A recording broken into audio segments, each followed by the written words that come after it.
কিরে জয়ী, কেমন আছিস? বাড়িতে সবাই ভালো তো? আছি একরকম। তা তুই মা কই? ঘরে নেই? না, মা কাজে গেছে, ফিরতে রাত হবে। বাইরে আয়, বাইরে আয়, বাইরে আয়, তোর সাথে কিছু কথা আছে, বাইরে আয়।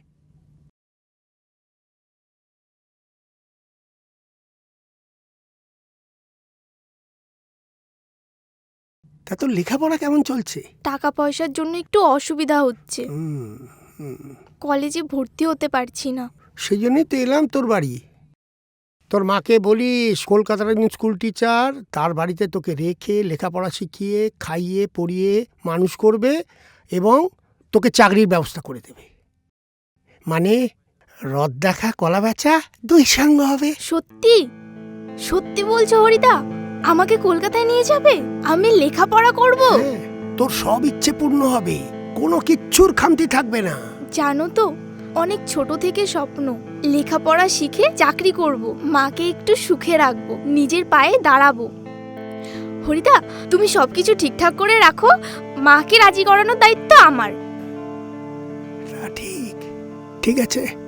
আমি নয় আবার রাতের দিকে একবার আসবো, তোর মায়ের সাথে কথাবার্তা হ্যাঁ, বলবো। এখন সেই আসি রে। ভালো, ঠিক হ্যাঁ, আছে, সাবধানে যেও। জয় মা।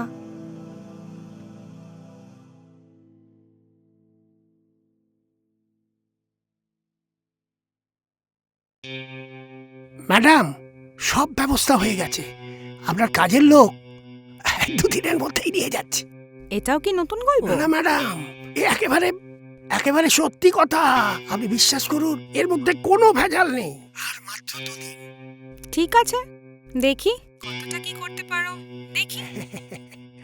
আর আর আমার কথাটা মাথায় আছে তো ম্যাডাম? কোন কথা? আরে ওই যে যে টাকাটা ধার দিয়েছিলেন, কাজের লোক জোগাড় করে দিলে টাকাটা মকুব করে দেবেন বলেছিলেন, ওই কথাটা। গাছে কাঁঠাল আর গোঁফে তেল। আগে নিজের কাজটা ঠিকমতো করো তো তুমি, তারপর দেখা যাবে। না ম্যাডাম, আপনি কিন্তু আমায় কথা দিয়েছিলেন ম্যাডাম, আপনাকে ওটা কিন্তু করতেই হবে। আমার ওই টাকাটা আপনাকে মকুব করে দিতেই হবে। যদি কথা দিয়ে থাকি, কথা রাখবো। আর আমি তো তোমার মতো ফেরেববাজ নই। ঠিক আছে ম্যাডাম, আমি আমি এখন রাখি ম্যাডাম। আচ্ছা আচ্ছা আচ্ছা। বজ্জাতের আঁটি একটা। একটা ব্যবস্থা হলো, দেখি কি করা যায়।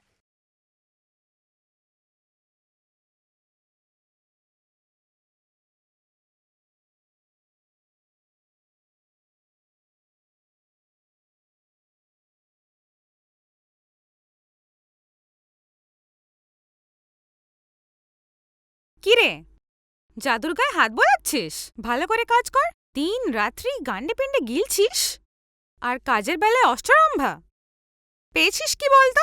আমি এখানে লেখাপড়া শিখতে এসেছি, বাড়ির কাজ করতে নয়। কি মুখে মুখে তর্ক! মেরে একদম হাত পা গুড়িয়ে দেব। ভালো করে পরিষ্কার কর। ঘর পরিষ্কার হয়ে গেলে রান্নাঘরে আসবি, ওখানে অনেক কাজ পড়ে আছে। আমি বাড়ি চলে যাব, আমি এখানে থাকবো না। বাড়ি যাবি? চাওয়াচ্ছি তোকে বাড়ি। বজ্জাতের ধারি সব।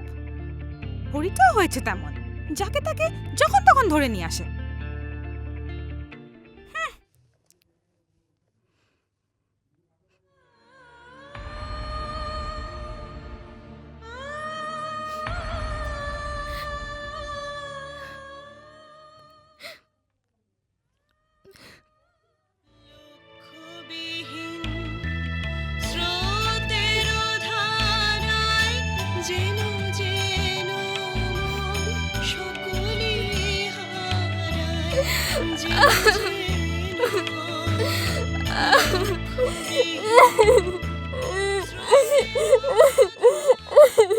হরিদা, তুমি এসব কি শুরু করেছো?